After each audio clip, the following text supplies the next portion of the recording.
I mean, pretty much the entire world at this point is doing nothing but talking about how they've got the wrong guy.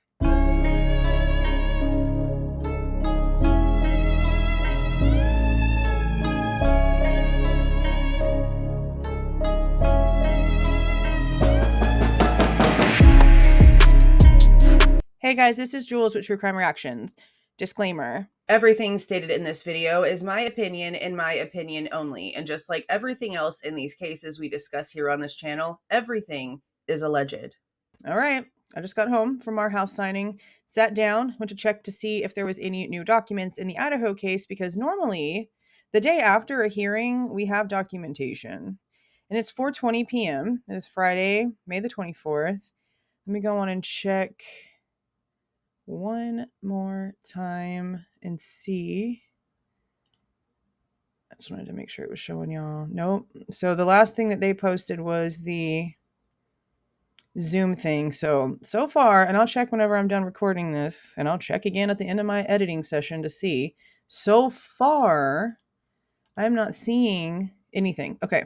What I wanted to show you guys was this, because I saw this title, Bryan Kohberger lawyers try to discredit investigative tactics. And I was quick to just be like, nah, honeys, she did. Okay. Because no, that she didn't try. Ann Taylor served them their own heads on a platter in yesterday's hearing. Okay. She knows what the hell she's doing. Straight up. That's all I got to say. But I wanted to just record a few minutes to show you guys the comments, because I was reading them. I wasn't seeing anybody like, I mean, there are going to be some comments that are totally going to be against Bryan Kohberger and the situation. That's normal. But literally for the majority, it's people telling the Today people right here, this news station with over 4 million subscribers. Okay. So to this many people, they're out here doing this kind of stuff, knowing damn well that we all watched the same hearing that these idiots who create these headlines and write these scripts for these media people watched, and we know what the hell actually happened. See, what they do is they take what they want to say and they cherry pick what they want to show, and that's what they show to the public, because 95% of the public are not doing what we're doing out here in these streets, watching these hearings and getting the details and the facts. That's how they're able to play these stupid ass games. So look, I wanted to show you guys. Let me sort this by, let's just do top comments. First one, they have the wrong guy. Kohberger was profiled and chosen beforehand to be a fall guy for something that goes much deeper than what anyone could ever comprehend. That's the top comment. Second one, they got it backwards. They said that the phone was turned off when they think the crimes took place, but the only thing that established when the crimes took place was the cell data and a random white car that was similar to his seen on a security camera. The timeline has been established to fit the convicted. Third one, Bryan Kohberger's lawyers didn't try. They did discredit the prosecution tactics. Okay, and let's keep going. This is actually a poor attempt of a cover-up by the university and law enforcement. Ann Taylor is going to pick them apart. Another, they don't need to try. The prosecution's case is crumbling. Biased coverage much? Yeah, hella bias. Kangaroo court, no evidence.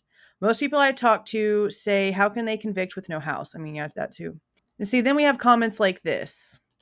To me, these are people that don't pay attention to anything and don't know facts about anything. And there's so many people there's like more people replying back to this one person then there's total comments on the whole thing, pretty much. Okay, so this person states, the comments on here are insane to me. He did it. The evidence points directly at him. The defense is doing their job. Their job is to poke holes in the prosecution's evidence. How do you explain his DNA found on what formed part of the murder weapon? What formed part of the murder weapon? This was not the handle blade of a knife, sweetie, for one. This was a sheath, which is a carrier, and you cannot be killed with a sheath. And a sheath, yes, holds a weapon, but no one has ever validated that the weapon that fits in said sheath actually matches the wound. So, there is that. Their excuse over here, because he did it. Yeah, I know, innocent until proven guilty, but the odd no evidence to prosecute him and theories are insane to me. Okay, then let's just go through all of these replies. First one, clearly you've been living under a rock. Have you personally seen the evidence against him? Of course not. Next one, he was framed. The next one, I don't know for sure whether he did it or not, but he's innocent until proven guilty. Do they know the murder weapon was inside the sheath? No.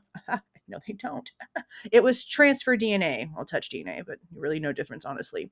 Something that could have transferred from one person to another and to another and then touched the sheath. It is such a minuscule amount too. Truth. Not blood. The phone pings do not place him directly near the crime scene. He could have been miles and miles away from the scene and pinged at those towers. There isn't much evidence against him. It is circumstantial at best. This one's long, and I'm honestly probably going to just like end it at this one because this is beautiful. It wasn't the weapon, it was a sheath, and the only DNA on it was touch DNA that can be lifted from a driver's license on the underside of a brass button. Brass does not hold DNA well. No, it doesn't. It's one of the like few pieces in the forensic world when it comes to DNA and surfaces and getting DNA off said surfaces. Metal of any kind already in general, scientists cannot deal. Like, it is a huge, huge, huge issue for them, especially when it comes to getting samples off of those metal surfaces. It's not simple. It's actually like a huge fight. It's a huge problem. It's a problem. It makes it more difficult, and they have yet to be able to figure out a way to alleviate the issues they have with getting DNA of any kind off of metal surfaces. So, true story. This comment goes on to state, actually, if you're lucky enough to get DNA, you'd have to recover that DNA within 8 hours or less due to the chemical compound of the brass basically eating away the DNA. Not to mention, you have to have enough DNA to pool for testing. Now, that first part I'm not too sure about because whenever I was checking on the like actual sheath itself, now these are like painted, so it's not like straight up brass. Unless it was one that was straight up brass, which I super doubt because they all have some sort of like polishing on them. But when it comes to not having enough to pull for testing, damn straight they didn't. They really just didn't.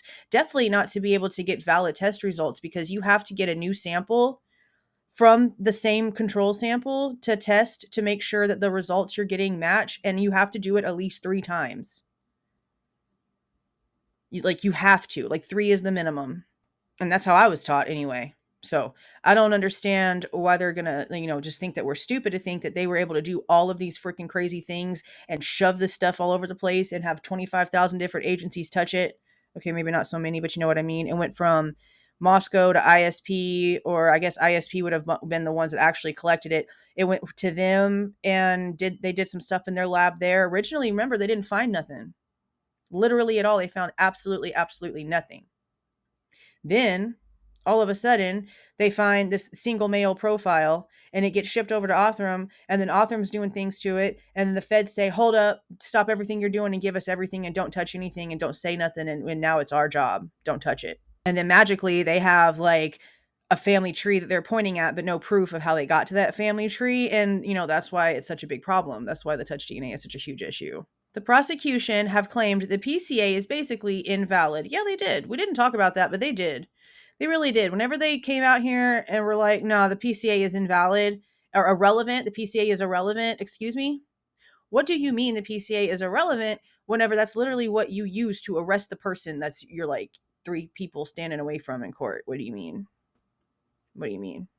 Yeah, huge problem. So that white car that they have no photo evidence of the driver with, all those dot traffic cams and home security footage, there's no video or photos of him driving that car at the scene. No, there's not. There's literally nothing to prove that it's his car, whether it be license plate or personal insignias or parking stickers or anything like that, and nothing that shows it was actually him in the vehicle that they do have on any of these cameras. And they've told us that. They've literally already told us that. Both sides have told us that. Cell phone pings are useless. They basically even said so in the PCA. There's no evidence of stalking, no evidence in the vehicle or gathered from the house. See, I'm not even honestly going to read this entire thing, okay? This person pays attention. This person pays hella attention. This person right here pays no attention to anything whatsoever but people like this. And that's why they're getting yelled at by people with brains, by lots of people with brains. See, whenever it's this obvious, I don't understand how it can just keep continuing the way that it's going. You know what I mean? I mean, yeah, at this point, it seems like, what is it, like 85% of people, pretty much every single time I do a poll, it's like 80%, 82% leaning innocent. innocent, or definitely like there's no way that they could say that he was just completely guilty, or definitely not put him on death row. The percentage of people that truly think that he is the one and only person who ninja'd that entire place and was still able to drive a car at the exact same time, I mean, it's astounding that people just don't comprehend.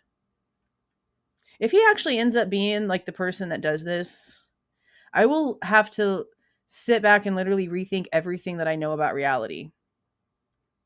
Because I'm telling you, those noises in that house were happening whenever all of the turns in the that the car were making in the PCA were moving. Whenever the car was moving around the neighborhood, everything was happening inside the house. They themselves in the PCA make it very, very clear that the vehicle they are claiming is Bryan's is driving around the neighborhood whenever all of the noises that are supposedly being made by Bryan doing horrible things in that house are being made. So how the hell is he driving and inside being super stabby? I don't understand how you can do both.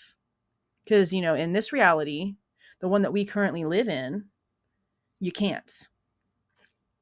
So that's just one of like 50 things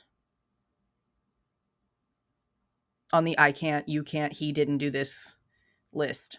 There's a small list of possibles. We've talked about those too. Let's be real. But yeah, I wanted to show you guys those comments. Thought that'd be an interesting way to end the week, especially after this hearing. It does seem that there's more people paying attention, and I'm glad a lot more people are starting to open their mouths. How many more of these ridiculous titles have y'all seen today? Please direct them my way. I would very much appreciate it. But that's it, you guys. If you like the way that I present this information and give my opinion, please do not forget to leave a like on your way out and subscribe to the channel if you were not subscribed already. See y'all.